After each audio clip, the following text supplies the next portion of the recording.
Car entendez-le bien ce que Kant nous ordonne. Quand nous considérons la maxime qui règle notre action, ce qu'il nous donne expressément d'une façon articulée est ceci: de la considérer un instant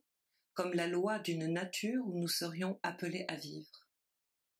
C'est ici que lui semble s'établir l'appareil, qu'il nous fera repousser avec horreur. De telles ou telles des maximes auxquelles nos penchants nous entraîneraient bien volontiers. Il nous donne des exemples dont il n'est pas d'ailleurs sans intérêt de prendre la notification concrète. Car, tout évident qu'il lui paraisse, ils peuvent prêter, au moins pour l'analyste, à quelques réflexions, et peut-être le ferons-nous. Mais observez-le quand il nous dit qu'il s'agit des lois d'une nature. Il ne dit pas d'une société. Il s'agit bien de cette référence à la réalité dont je parle, car bien sûr, s'il nous parlait d'une référence à la société, il n'est que trop clair que les sociétés vivent trop bien, non seulement d'une référence à des lois qui sont très loin de supporter la mise en contact, en contrepartie, la mise en place d'une application universelle, mais que bien plus encore, c'est à proprement parler, comme je vous l'ai déjà indiqué la dernière fois, de la transgression de ces maximes que les sociétés prospèrent et, ma foi, s'accommodent fort bien. Il s'agit donc de la référence mentale à une nature idéale, en tant qu'elle est ordonnée par les lois d'un objet, pour tout dire idéal, construit à l'occasion de la question que nous nous posons sur le sujet de notre règle de conduite. Vous le verrez, ceci a des conséquences remarquables. Mais je ne veux ici, pour opérer l'effet de choc ou de déssillement qui me semble nécessaire sur le chemin de notre progrès, que vous faire remarquer ceci, c'est que si la critique de la raison pratique est parue en 1788, 7 ans après la première édition de la critique de la raison pure, il est un autre ouvrage qui, lui, est paru 6 ans après, un peu au lendemain du Thermidor, en 1795, et qui s'appelle « La philosophie dans le boudoir ». La philosophie dans le boudoir, comme je le pense, vous le savez tous, est l'œuvre d'un certain marquis de Sade, célèbre à plus d'un titre, dont la célébrité, de scandale au départ,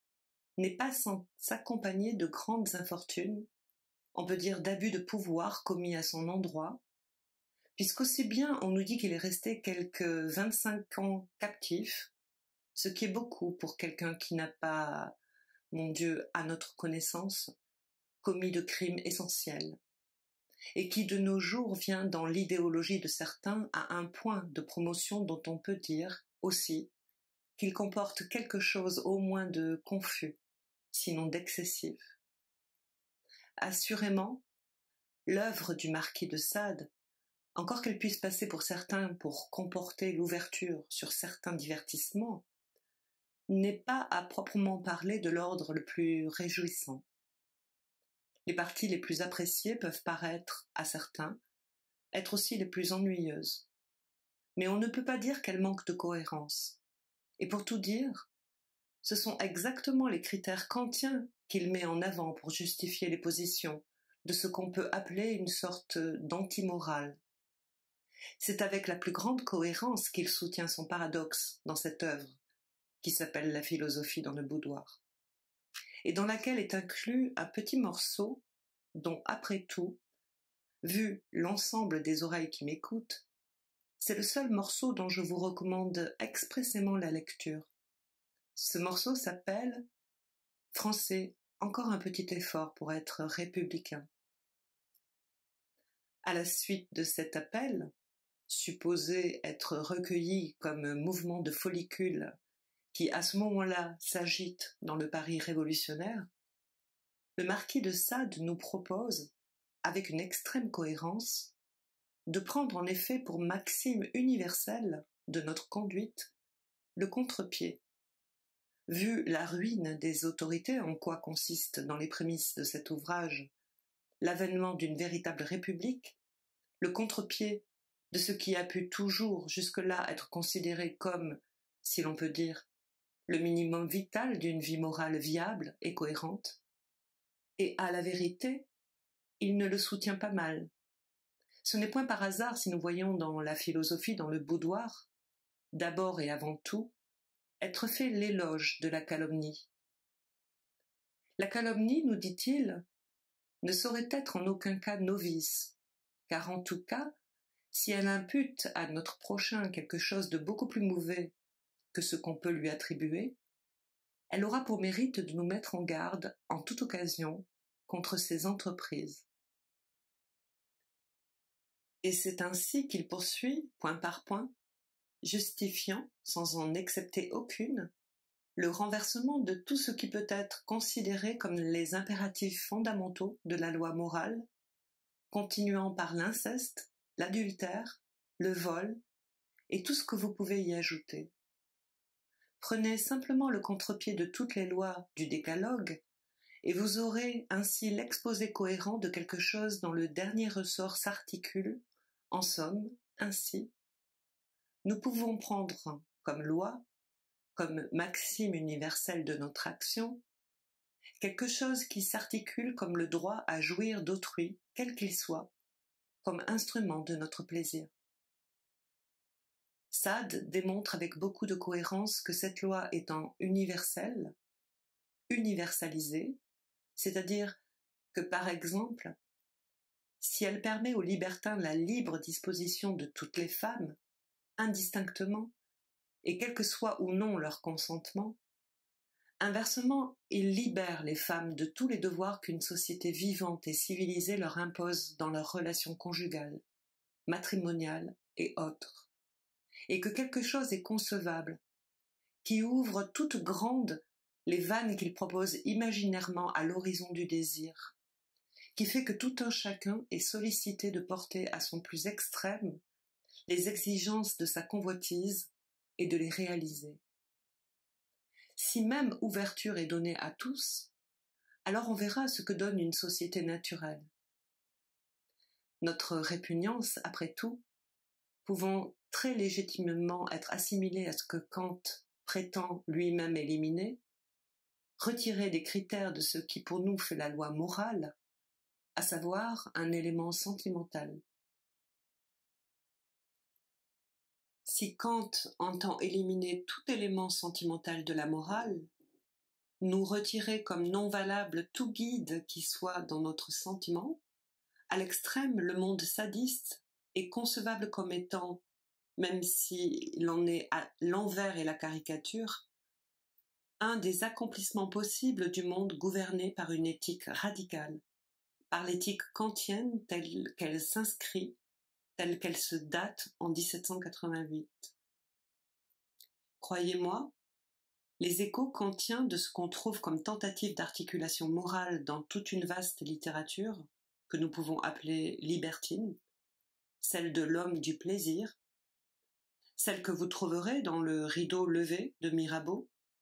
est une forme également caricaturale, paradoxale, de ce qui, tout au cours des âges, et depuis Fénélon, a si longuement préoccupé l'Ancien Régime, l'éducation des filles. Vous la verrez pousser là, dans le Rideau levé, jusqu'à ses conséquences les plus humoristiquement paradoxales. Eh bien, nous touchons ici quelque chose par quoi l'éthique rencontre, dans sa recherche de justification, d'assiette, d'appui, dans le sens de la référence au principe de réalité, son propre achoppement, son propre échec. Je veux dire où une aporie éclate de l'articulation mentale qui s'appelle éthique. Car aussi bien, comme vous le savez, il est tout à fait clair que de même que l'éthique kantienne n'a pas d'autre suite que cet exercice gymnastique dont je vous ai fait remarquer la fonction essentiellement formatrice pour quiconque pense, de même l'éthique sadiste, bien sûr, n'a eu aucune espèce de suite sociale. Entendez que les Français, je ne sais s'ils ont fait véritablement un effort pour être républicains, mais assurément, tout comme les autres peuples de la terre, et même ceux qui ont fait après lui des révolutions encore plus ambitieuses, encore plus radicales, encore plus hardies,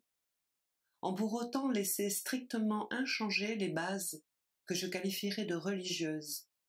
de ce qui s'appelle les 10 commandements, les poussant même à un degré dont on peut dire que la note,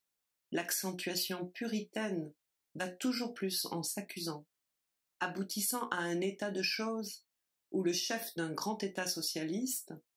allant visiter les civilisations coexistantes, se scandalise de voir, quelque part sur les bords de l'océan Pacifique, les danseuses du noble pays d'Amérique lever la jambe un peu trop haut. Il est clair que nous nous trouvons là devant quelque chose qui tout de même pose une question. Précisément la question du rapport avec Dasding. Et aussi bien, ce rapport me paraît suffisamment souligné en 2 traits, qui tout de même, et celui-ci qui dans Kant se formule ainsi dans le 3e chapitre concernant les motifs de la raison pure pratique, Kant admet tout de même un corrélatif sentimental de la loi morale dans sa pureté, et très singulièrement, je vous prie de le noter, c'est dans le second paragraphe de cette 3e partie,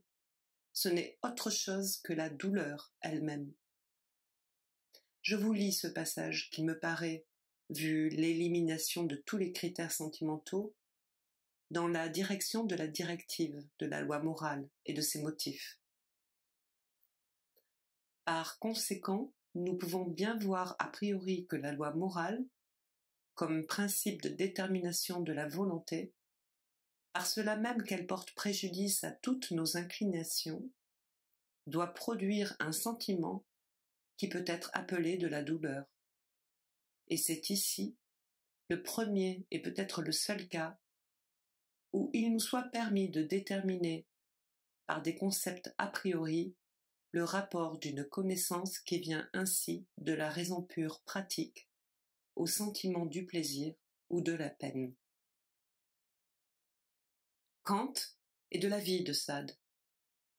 car pour atteindre absolument Dasding, pour ouvrir toutes les vannes du désir, qu'est-ce que Sade nous montre à l'horizon? Essentiellement la douleur. Douleur d'autrui, et aussi bien la propre douleur du sujet, car ce ne sont à l'occasion qu'une seule et même chose. Cet extrême du plaisir, pour autant qu'il consiste à forcer l'accès à la chose, nous ne pouvons pas le supporter, et c'est ce qui fait le côté dérisoire, le côté, pour employer un terme populaire, maniaque qui éclate, à nos yeux, dans les constructions romancées d'un Sade, où à chaque instant quelque chose pour nous se manifeste, du malaise de la construction vivante, de ce quelque chose qui rend si difficile pour nos névrosés l'aveu de certains de leurs fantasmes, pour autant que les fantasmes, à un certain degré, à une certaine limite, ne supportent pas la révélation de la parole. Nous voici donc ramenés à la loi morale, en tant qu'elle est supportée, qu'elle s'incarne dans un certain nombre de commandements. Je vous l'ai dit, il conviendrait, ces commandements, de les reprendre. J'ai indiqué la dernière fois qu'il y a une étude à faire. Je convoquerai volontiers l'un d'entre vous comme représentant d'une tradition ou d'une pratique de théologie morale, comme on dit, diversement spécifiée. Beaucoup de questions ne seraient point indifférentes.